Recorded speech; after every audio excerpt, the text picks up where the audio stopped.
नाज़रीन, जैसा कि ऑनलाइन डस्ट टीवी आपको हमेशा कोरोना के हवाले से जो भी अपडेट्स होती है इस मुल्क में, उसके साथ साथ मुख्तलिफ़ डॉक्टरों के साथ आपको बिठाते हैं, आपसे बात करवाते हैं कि क्या क्या उसकी तबाहकारियाँ हो रही हैं, किस किस तरह से उससे बचाया जा सकता है, प्रिकॉशंस ले सकते हैं।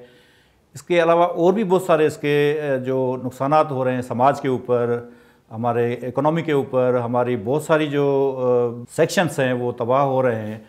तो इस हवाले से हम आज जो बात करेंगे, डॉक्टर शाहनवाज M.K. दल साहब हैं हमारे साथ, और ये सीनियर साइकाट्रिस्ट हैं और सोशल एक्टिविस्ट भी हैं और बहुत सारे ये काम करते रहते हैं। तो आज हम इनके साथ बात करेंगे कि एक पहले तो हम बात करेंगे कि जिस तरह डॉक्टर साहब इस सिचुएशन को किस तरह देखते हैं, किस तरह के इस समाज के ऊपर उनके असरात हो रहे हैं, किस तरह नुकसानात हो रहे हैं। तो इस सारे हवाले से हम बात करेंगे। और उसके बाद हम ये भी उनसे बात करेंगे कि ये बाद में हम उनसे सवाल करेंगे कि ये बेसिकली साइकाट्रिस्ट हैं, तो समाज के ऊपर नफ्सियाती क्या असरात पड़ते हैं जो हमारे सोसाइटी में लोगों के ऊपर।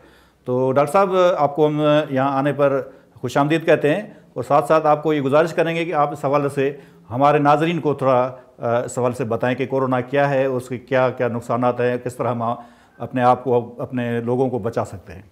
अस्सलाम वालेकुम। थैंक यू खालिद साहब। मैं शुक्रगुज़ार हूँ इंडस ऑनलाइन का कि उन्होंने आज मुझे मौका दिया कि मैं अपने लोगों के साथ बैठकर उनकी बातें उनके साथ करूँ। तो दोस्तों, ये एक आलमी वबा है। जिस तरह इस वबा ने पूरी दुनिया को तबाह किया, ताराश किया, ये वबा इंसान को यानी कि एक तरफ से नहीं, चारों ओर से घेरे में रखी हुई है। इस वबा ने जो सबसे ज़्यादा नुकसान दिया, इंसान की जो इक़्तिसादियात है, इंसान की जो माशरत है, जो इंसान की समाजियात है, जो इंसान की बायोलॉजी है, जो इंसान की नफ्सियात है, उस पे। क्योंकि जब कभी दुनिया में कोई वबा आती है तो वो सबसे पहले जो ना इंसान के वजूद को सबसे ज़्यादा नुकसान देती है।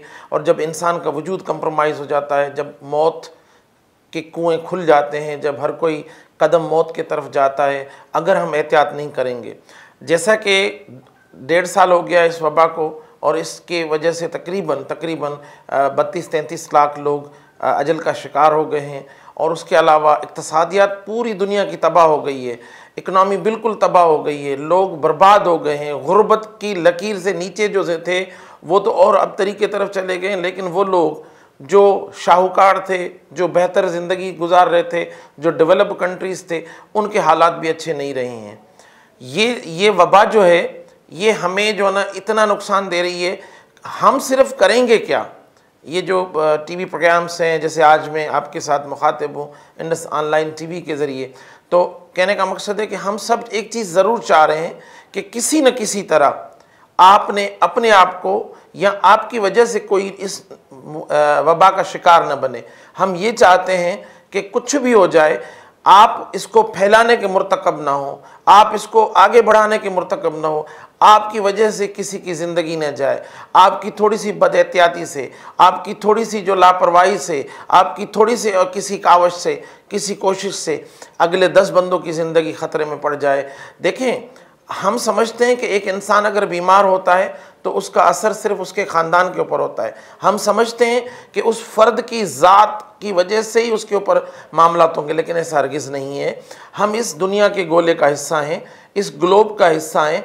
हमारी बीमारी की वजह से जो अखराजात होंगे उसका असर पूरी आलमी कैपिटा के ऊपर पड़ेगा। देखें, एक फ़र्द जो मिल्लत बनाता है, एक फ़र्द जो कौम बनाता है, और कौमें मुल्क बनाती हैं, मुल्क ग्लोब बनाता है। तो मिसाल के तौर पे आज अगर मेरे ऊपर 5,000 10,000 खर्चा हुआ तो एक तो मैं प्रोडक्टिविटी से दूर चला गया, यानी कि मैं काम कार से दूर चला गया, और वो मैंने प्रोडक्टिविटी जो देनी थी, जो मैंने लोगों के लिए भला करना था, जो अपने काम जिसका मैं माहिर हूँ, मिसलन मैं डॉक्टर हूँ, मैं 4 मरीज़ों को शफा देने के लिए काम करता, इलाज करने के लिए काम करता, तो वो मैं नहीं कर पाया। एक तो मुझे ये लॉस हुआ, दूसरा मेरी जो इनकम आनी थी वो मुझे नहीं मिली, वो मुझे बर्डन हुआ, तीसरा फिर जो मेरे ऊपर दवाइयाँ खर्च होंगी वो किसी न किसी का हिस्सा है, क्योंकि मैं सुलझा हुआ फ़र्द हूँ इस माशरे का। मीडिया के लोग सुलझे हुए फ़र्द हैं, पुलिस के लोग सुलझे हुए फ़र्द हैं। बेसिकली मैं 3 लोगों को सबसे ज़्यादा शाबाश दे रहा हूँ, और तारीफ़ कर रहा हूँ। एक तो हमारे जो लॉ इन्फोर्समेंट एजेंसीज़ हैं वो हीरोज़ हैं, दूसरे हमारे सहाफ़ी भाई हैं वो हीरोज़ हैं, और हम जो डॉक्टर्स हैं वो फ्रंट लाइन वर्कर्स हैं वो भी हीरोज़ हैं। खालिद साहब से भी जैसे मेरी बात हो रही थी ऑफ द रिकॉर्ड, तो हम कह रहे थे, वो कह रहे थे कि आप जो ना फ्रंट लाइन वर्कर्स हैं, तो हम थोड़ा सा एहतियात करेंगे, हम सोशल डिस्टेंसिंग को रखेंगे, हम जो है ना मेल जोल से इज्तनाब करेंगे, हम अपने आप को आइसोलेट करेंगे, यानी कि एक समाजी दूरी को कायम रखना है हमने हर तरीके से जो ना अपनी कोशिश से, अपनी काविश से। देखिए, इसके अंदर आपकी कोई मिल्कियत खर्च नहीं होती है एहतियात में, इसमें आपकी सिर्फ इफ़र्ट्स खर्च होती हैं। आप सैनिटाइज़र का इस्तेमाल करेंगे तो जहां आप एक 4 अफराद जो घर के हैं उनको आप सेव कर रहे हैं, वहां आप पूरे एक मोहल्ले को सेव कर रहे हैं, और एक मोहल्ला मुल्क बनाता है। उस तरह वो सब हम, जैसे देखिए शुरू में लॉकडाउन्स हुए, हमने आपने खौफ की वजह से ही सही, लेकिन हमने और आपने सब ने मिलकर जो ना जो सेहत के निज़ाम था उसके ऊपर भरोसा किया, हुकूमत वक्त पे भरोसा किया, उनके तरफ से लगाई गई पाबंदी को वेलकम किया और उनको आसानी करके दी। ये ज़रूरी नहीं होता कि एक जो सेहतमंद माशरे का जो लोग होते हैं उनके लिए इंतहाई चीज़ ज़रूरी होती है कि पुलिस, लॉ इन्फोर्समेंट एजेंसीज़, सहाफ़ी, डॉक्टर्स जो आपको बात कह रहे हैं उसके आप मनवाना अमल करें। अच्छा डॉक्टर साहब, मैं आपसे एक सवाल करूंगा। जैसा कि आजकल ईद का सीज़न चल रहा है और हम देख रहे हैं कि लोग बाज़ारों में झकाझक भरे हुए हैं, ख़वातीन, बच्चे, लोग इतनी कसीर तादाद में। हमने आज कुछ वीडियोस भी देखी हैं कि इस तरह से, मतलब ये लोग देख रहे हैं कि इस कोरोना वायरस ने यूरोप में क्या तबाही मचाई, इसने यूएसए में क्या तबाही मचाई। हम खुश हो रहे थे कि ये एशिया में नहीं है, लेकिन अभी आपने देखा होगा कि जिस तरह उसने हमारे पड़ोसी मुल्क इंडिया में तबाही मचाई है, तो वो देखते हुए सब चीज़ें देख रहे हैं। हम ये सोशल मीडिया पे फैला भी रहे हैं कि वहाँ पे शमशान घाट भरे हुए हैं, वहाँ पे हॉस्पिटल्स के बाहर लोग बेयारो मददगार, ना उनको ऑक्सीजन है, ना उनको एम्बुलेंस सर्विस मिल रही है। ये सब देखते हुए फिर हम, मतलब आप, क्योंकि आप साइकाट्रिस्ट भी हैं, तो मैं सवाल करूँगा कि क्या ये इस कौम का कोई नफ्सियाती मसला है कि अगर हमने एक ईद को हमने सादगी से मना दिया, हमने शॉपिंग नहीं की, तो क्या इससे बेहतर नहीं है कि हम मर जाएं, हम बीमार हो जाएं, हम हॉस्पिटल के हवाले हो जाएं? इससे बेहतर ये नहीं कि हम एहतियात करें, अगर एक ईद या 2 ईद हमारी चली जाती हैं तो कम से कम हमारी हयातियाँ, हमारे सोसाइटी में कितने लोग हैं जो आज जिस तरह आपने बताया कि कमाने वाले लोग हैं, वो अगर अल्लाह उनको सेहत दे, ज़िंदगी दे, लेकिन कोई नुकसान हो गया तो फिर क्या होगा? तो ये क्या समाजी इशू है हमारे सोसाइटी का, कोई साइकोलॉजिकल इशू है कि हम किसी चीज़ को देखते हुए, जानते हुए हम उसकी तरफ बढ़ रहे हैं, तो क्या असरात है उसके? देखिए, मैं आपको एक बात बताऊं कि हमारे एक जो हुजूम की नफ्सियात होती है ना, वो थोड़ी सी डिफरेंट होती है, वो कदर मुख्तलिफ होती है। हुजूम की नफ्सियात पूरी दुनिया में एक जैसी होती है, जिसको हम मोब साइकोलॉजी कहते हैं, और दूसरी समाज हुजूम की जो ना समाजियात, यानी कि उनके रवैये, उनकी सारी चीज़ें वो बिल्कुल मुख्तलिफ होती हैं। तो अभी ये हो रहा है कि हम लोग एक तरफ डर तो रहे हैं, लेकिन जब हम इन चीज़ों की तरफ जा रहे हैं, अब मेरी एक जो ना गाड़ी बान जो है, जो ठेला लगाता है, एक जो बंदा फ्रूट बेचता है, एक जो बंदा है वो अगर एसओपीज़ के साथ खड़े होकर कर रहा है तो मामलात जो ना उसके जो ना बिगड़ेंगे, क्योंकि वो एसओपीज़ में उसके साथ लोग 4-4, 5-5 फीट का जो डिस्टेंस रखा हुआ है, जो समाजी दूरी रखी हुई है। लेकिन हमारे पास आपने देखा होगा कि शॉपिंग मॉल्स में, जहां आप अच्छे शॉपिंग मॉल्स हैं, वहां जाते हैं तो एसओपीज़ को अमल में लाया जा रहा है। लेकिन आपका जो लोअर मिडिल क्लास और लोअर क्लास के जो लोग हैं, वो ये चाहते हैं कि उनको एक चीज़ जो ना बताई जा रही है, मैं खुदा के वास्ते आपके तवज्जो से लोगों तक पहुंचना चाह रहा हूं कि ये वबा, ये आलमी वबा है, ये उतना ही नुकसान अमेरिकन को दे रही है जितना हमें देगी, उतना ही नुकसान इराकियों को देगी जितना हमें देगी। दुनिया के किसी भी कोने में आप रहते हो, ये वबा किसी की दोस्त नहीं है। तो खुदा के वास्ते किसी के कहने पे कि ये वबा कुछ नहीं है, कोरोना कुछ नहीं है, ये पॉलिसीज़ हैं, ये कंस्पायरेसी थ्योरी से बाहर निकलें। खुदा के वास्ते आप जो हुकूमत वक्त और सेहत का जो सिस्टम आपको एडवाइज़री दे रहा है, उसके ऊपर अमल करें। जैसे कि आपने बहुत अच्छी खूबसूरत बात की कि जो ना इनको नफ्सियाती मामला क्या है, तो ये एक देखा देखी का सिस्टम होता है पूरे समाज में। Upper class, lower class, middle class तक तो चीज़ें मैनेज हो रही हैं, लेकिन जहाँ जहाँ हम जा रहे हैं, जहाँ जहाँ आप हुजूम देख रहे हैं, आप हैदराबाद की जो गुंजान आबादियाँ देखें, आप हैदराबाद की जो ना गुंजान जो मार्केट है वहाँ देखें, वहाँ आपको रश मिलेगी, लेकिन वहाँ आपको लोअर क्लास के लोग मिलेंगे या अपर लोअर क्लास के लोग मिलेंगे।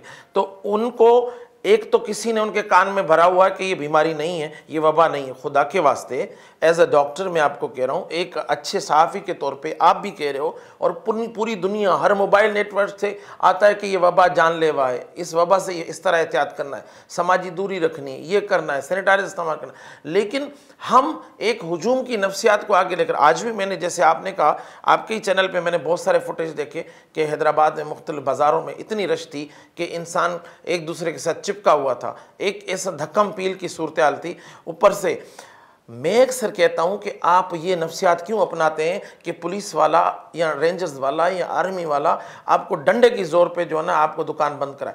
आपके अंदर इतना शऊर होना चाहिए, समाजी शऊर होना चाहिए, सिविक सेंस होना चाहिए कि जो हाकिम वक्त ने आपके भले के लिए एडवाइजरी दी है कि आप 2 बजे दुकानें बंद कर दें, तो आप पौने 2 बजे से अपनी चीज़ों को समेटना शुरू कर दें। लेकिन ऐसा हरगिज़ नहीं होता।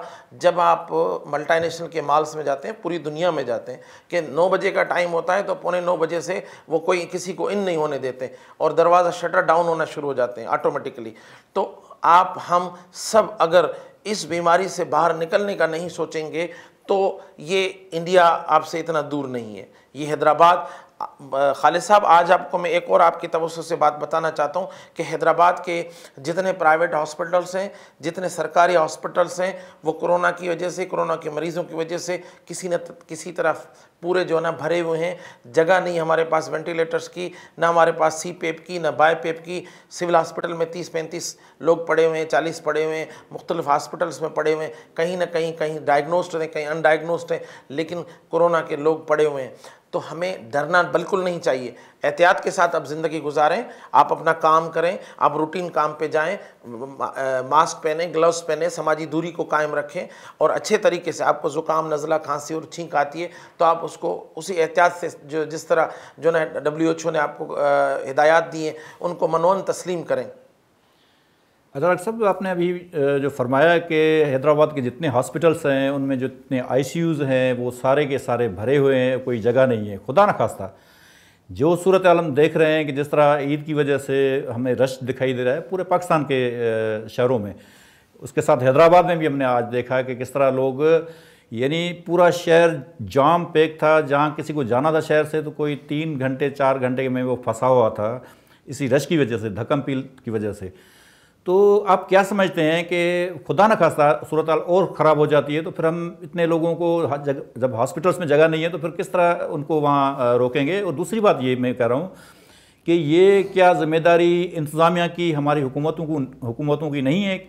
उनको ये पता नहीं है कि हमारे हॉस्पिटल्स में जगह नहीं है, हमारे पास ऑक्सीजन का इशू हो सकता है, हमारे पास बहुत सारे इशू हो सकते हैं। अगर ज़्यादा खुदा न खास्ता लोग आ जाते हैं तो वो फिर कहाँ रखेंगे? तो इस सिचुएशन में हुक्मरानों को, हुकूमत को हरकत में आना चाहिए और वो इस तरह के लॉकडाउन बिल्कुल उसको, अब इस सिचुएशन में उनको डिसाइड करना चाहिए कि लॉकडाउन लगाए, और अगर लोग इस तरह बात नहीं मारना है तो उनको सख्ती से उनको डील किया जाए।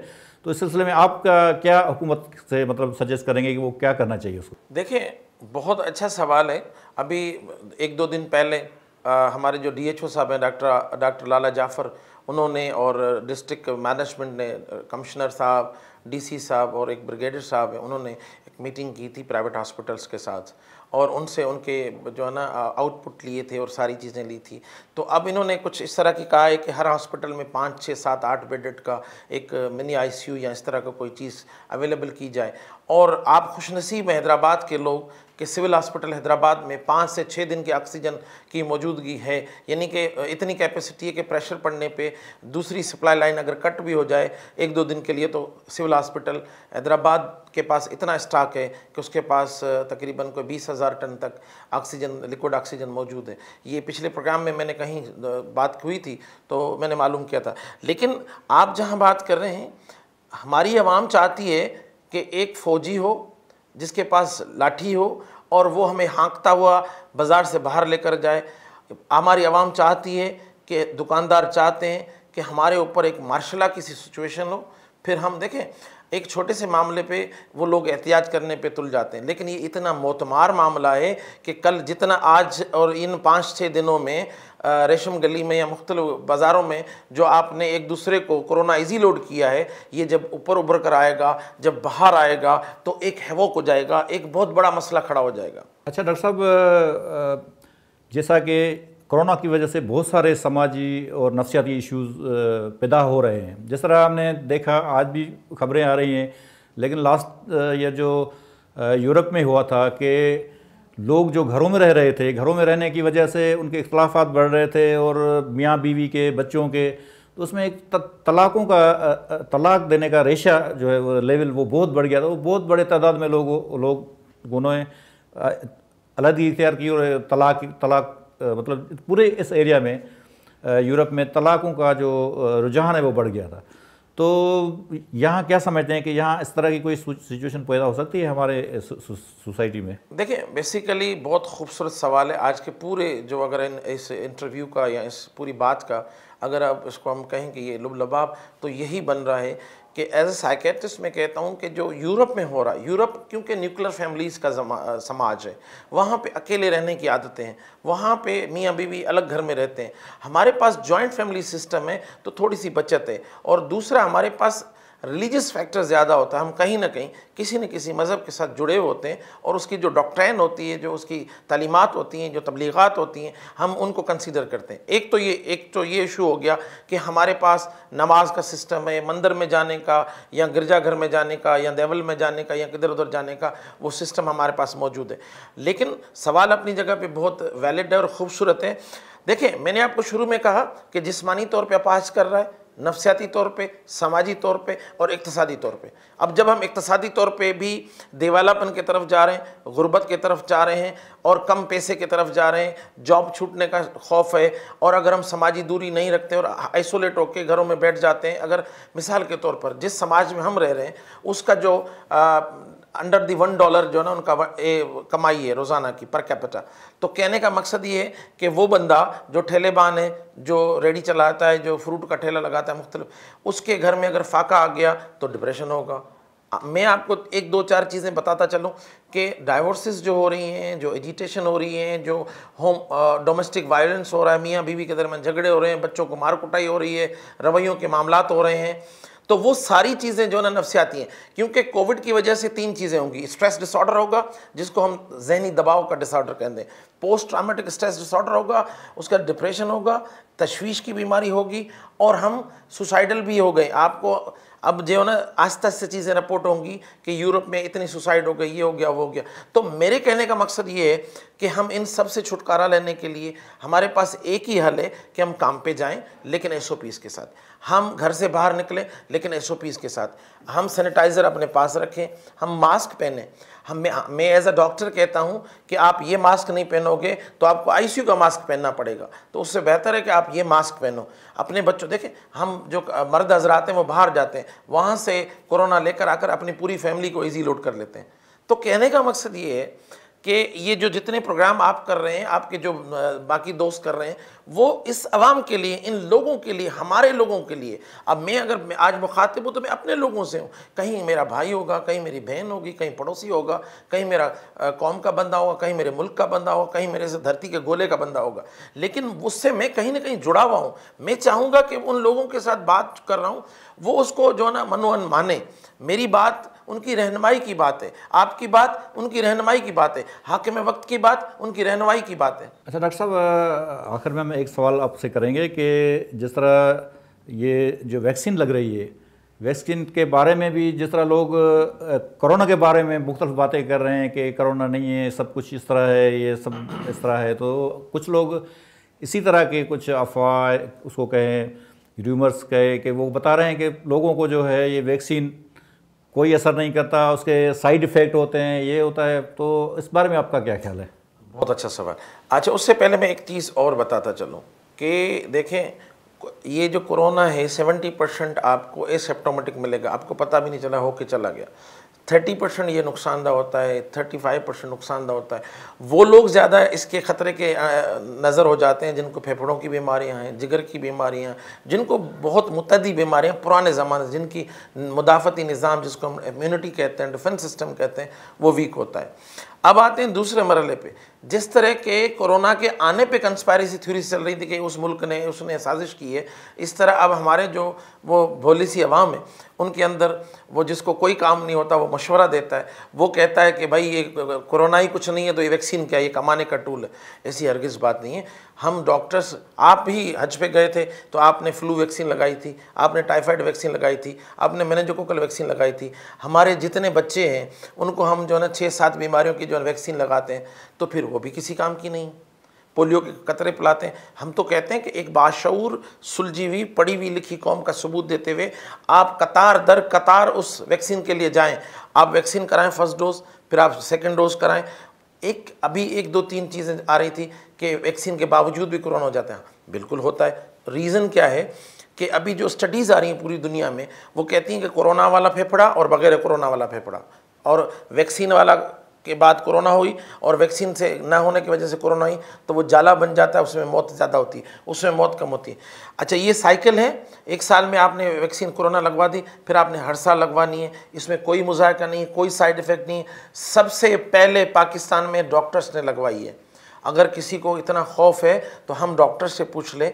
हम ऐलान कह रहे हैं कि कोई साइड इफ़ेक्ट नहीं है। अगर आपको, हाँ, कभी कभार किसी को हल्का बुखार हो गया, जिस्म में दर्द हो गया, वो हर वैक्सीन के साथ। इवन जब हम बच्चे होते थे, आप बच्चों को अपनों को लेकर जाएंगे कोई भी टीका लगवाने, तो उस टीके के बाद वो कहते हैं कि इनको बुखार होगा, ये जो ना पैरास्टामोल दे देना, ये कर देना। तो आपके तवज्जो से मैं बताना चाहता हूँ कि हर किसी को वैक्सीन के लिए आगे जाना चाहिए। वो सरकारी सेटअप पे हो, प्राइवेट सेट, जो अगर साहिब हैसियत है वो अगर चाहता है तो वो अपने प्राइवेट सेटअप्स में भी अभी आ गई हैं, और वाफर मिकदार में कोरोना की वैक्सीन आ रही हैं और लाखों की तादाद में आ रही हैं। अभी जो ना पहले इन्होंने 65 साल, फिर 60 साल, फिर अभी 40 से अबो लोगों को लगाना शुरू कर दिए। सीनियर सिटीज़न से, डॉक्टर्स से, फ्रंट लाइन वर्कर्स से, अब साफियों को भी लग रही है। मैं तो आपको भी इल्तजा करूँगा कि आप अपने बच्चों को भी लगवाएं। ये जो आपके पास काम करने वाले लोग हैं, तो ये भी आपकी टीम है और ये हीरोज़ हैं। ये रोडों पे होते हैं, आपके लिए ख़बरें ढूंढते हैं, और ये सब एक जो है ना आपकी चेन है, तो आप इनको भी लगवाइए। डॉक्टर साहब, बहुत शुक्रिया आपका। आपने हमारे नाज़रीन को बहुत कीमती मशवरे दिए और बहुत अच्छी अच्छी बातें सुनाई हैं। और इंशाल्लाह मुझे उम्मीद है कि हमारे लोग, हमारे अवाम जो है वो इस पे अमल करेंगे और अपनी लाइफ, अपने घर वालों की, अपने प्यारों की, बूढ़ों बुज़ुर्गों, बच्चों की लाइफ का ख्याल रखेंगे। इसी के साथ अपने मेज़बान खालिद खोखर को इजाज़त दीजिए। नेक्स्ट प्रोग्राम में इंशाल्लाह आपके साथ हाज़िर होंगे। तब तक के लिए अल्लाह हाफ़िज़।